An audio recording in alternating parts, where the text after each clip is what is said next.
नमस्कार, आदाब, सत श्री अकाल दोस्तों। स्वागत है आप सभी का मेरे चैनल पे। आज मैं लेके आई हूँ आप लोगों के लिए एक न्यू टॉपिक जिसका नाम है इंडिविजुअल एंड कलेक्टिव एजुकेशन, जिसे कि हिंदी में व्यक्तिक और सामूहिक शिक्षा के नाम से जाना जाता है। ये टॉपिक भी आपके बीएड कोर्स का है और काफ़ी इम्पॉर्टेंट टॉपिक है। तो चलिए स्टार्ट करते हैं। पहले हम पढ़ेंगे व्यक्तिक शिक्षा के बारे में, यानी कि इंडिविजुअल एजुकेशन के बारे में। ठीक है, तो चलिए स्टार्ट करते हैं। देखिए, व्यक्तिक शिक्षा वह शिक्षा होती है जिसमें शिक्षक एक समय में केवल एक ही बालक को पढ़ाता है। इस प्रकार की शिक्षा में बालक की योग्यताओं, क्षमताओं और रुचियों का पूर्ण ध्यान रखा जाता है और उनके अनुसार ही शिक्षण की विधियां प्रयोग में लाई जाती है। मनोवैज्ञानिक दृष्टि से इस प्रकार की शिक्षा बड़ी उपयोगी होती है, क्योंकि इसमें व्यक्तिक भिन्नताओं के आधार पर बालक को शिक्षा दी जाती है। आज के युग में व्यक्तिक शिक्षा पर विशेष बल दिया जा रहा है, जिसके परिणाम स्वरूप अनेक शिक्षण पद्धतियों का प्रचलन हुआ है। व्यक्तिक शिक्षा में बालक को अभिव्यक्ति के पूर्ण अवसर मिलते हैं। शिक्षक और बालक के मध्य निकट का संबंध स्थापित होता है और बालक को स्वतंत्रता का अनुभव होता है। जहाँ व्यक्तिक शिक्षा के कई गुण हैं, वहाँ दोष भी है। इस प्रकार की शिक्षा में बालक में सामाजिक गुणों का विकास नहीं हो पाता और फिर आज के युग में एक बालक के लिए एक शिक्षक की व्यवस्था करना संभव भी नहीं है, क्योंकि यह बहुत व्यय साध्य कार्य होगा। देखिए, व्यक्तिक जो शिक्षा है, ये इंडिविजुअल एजुकेशन है। अगर हम इसको बिल्कुल आसान भाषा में समझते हैं, जो चीज़ लिखी है इसको और अच्छे से समझते हैं, तो देखिए व्यक्तिक शिक्षा यानी कि इंडिविजुअल एजुकेशन क्या होती है कि इसमें टीचर जो होता है केवल एक ही बच्चे को पढ़ाता है। इसमें एक ही बच्चे का ध्यान रखा जाता है, एक ही बच्चे को पढ़ाया जाता है। तो इसमें क्या होता है कि जो बच्चा होता है वो टीचर के संपर्क में अधिक रहता है, उसे अपने आप को प्रेजेंट करने में आसानी होती है। मतलब क्योंकि देखो, एक ही बच्चा है तो बच्चा क्या करता है, उसको कोई भी प्रॉब्लम है या उसको जो भी चीज़ें आ रही हैं नहीं आ रही हैं, तो वो ईजिली अपने टीचर से बोल सकता है। और टीचर का भी पूरा फोकस एक ही बच्चे पर होता है, तो टीचर को पता होता है कि जो सामने वाला बच्चा है उसका मेंटल लेवल क्या है, तो वो उसके अकॉर्डिंग ही टीचिंग मेथड का यूज़ करके उसको पढ़ाते हैं। देखिए, क्लासरूम में क्या होता है कि बहुत सारे, आपने पढ़ा होगा कि व्यक्तिगत विभिन्नताएं होती हैं, हम सब में होती है। ठीक है, यानी कि आप कह सकते हैं कि बुद्धि का स्तर, ठीक है, बुद्धि का स्तर क्या होता है, अलग अलग होता है। आपको क्लासरूम में अलग अलग बुद्धि के बच्चे मिलते हैं।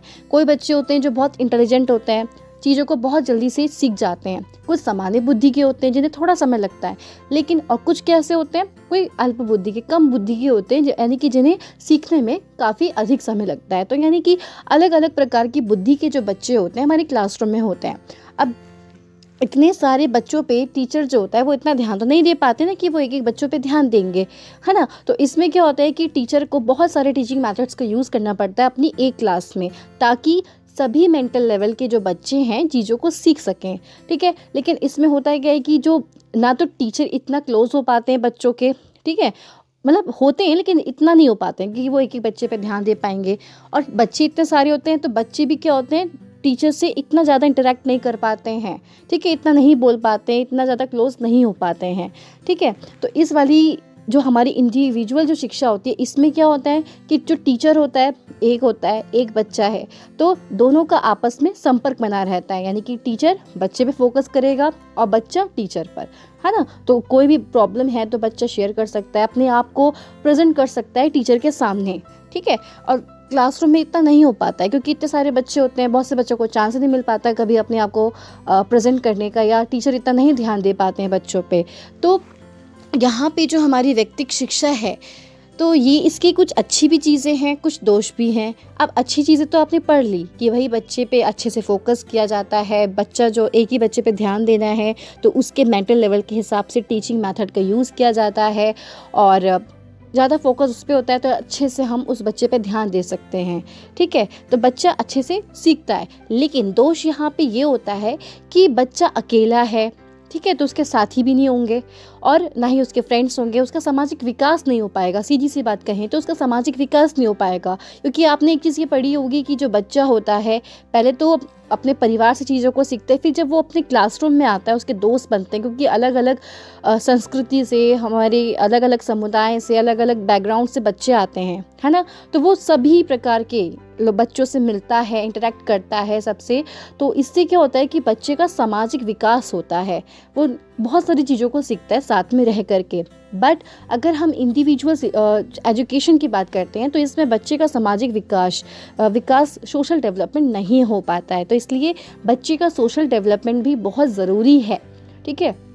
तो यहाँ पे ये दोष क्या आ गया है कि जो बच्चा है उसमें व्यक्तिगत शिक्षा में, यानी कि जो ये इंडिविजुअल एजुकेशन होती है, इसमें बच्चे का इतना विकास, सामाजिक विकास नहीं हो पाता है, ठीक है। इसका एक तो दोष ये है, और दूसरा क्या है कि ये काफ़ी खर्चीली होती है ना। अब एक टीचर एक ही बच्चे को पढ़ाएगा तो भाई पैसे भी तो ज़्यादा लेगा, यानी कि हमें ज़्यादा खर्चा करना पड़ता है, ठीक है। एक पे ज़्यादा खर्चा होता है, बल्कि इतने सारों पे नहीं होता, क्योंकि एक बड़ी सी क्लासरूम है, वहाँ पे क्या है, इतने सारे बच्चे पढ़ रहे हैं, एक साथ सबको एजुकेशन दी जा रही है। लेकिन अगर अकेले पढ़ाएंगे एक बच्चे को तो टीचर ज़्यादा पैसे भी लेता है और ऊपर से हमें ज़्यादा टाइम भी देना पड़ेगा, ठीक है। तो मतलब चीज़ें क्या है कि ये जो हमारी इंडिविजुअल एजुकेशन होती है ये काफ़ी खर्चीली होती है कंपैरिजन टू किसके, कलेक्टिव एजुकेशन के, ठीक है।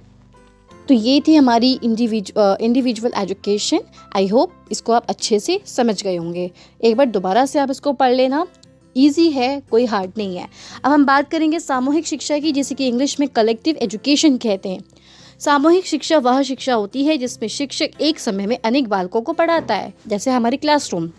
आजकल विद्यालयों में कक्षा के रूप में जो शिक्षा दी जा रही है, जहाँ एक शिक्षक अनेक बालकों को पढ़ाता है, सामूहिक शिक्षा ही है। इस प्रकार की शिक्षा में अनेक गुण पाए जाते हैं, जैसे इसके द्वारा सामाजिक गुणों का विकास होता है। मैंने अभी आपको बताया ना कि जब बच्चा अलग अलग प्रकार के बच्चों से मिलता है, सबसे मिलता है, तो क्या होता है, उसका सामाजिक विकास होता है। तो वही बात कही गई है कि जो हमारी ये कलेक्टिव एजुकेशन होती है, यहाँ पे बच्चों का सामाजिक गुणों का विकास होता है, सोशल डेवलपमेंट होता है, उनको वास्तविक जीवन के लिए तैयार किया जाता है।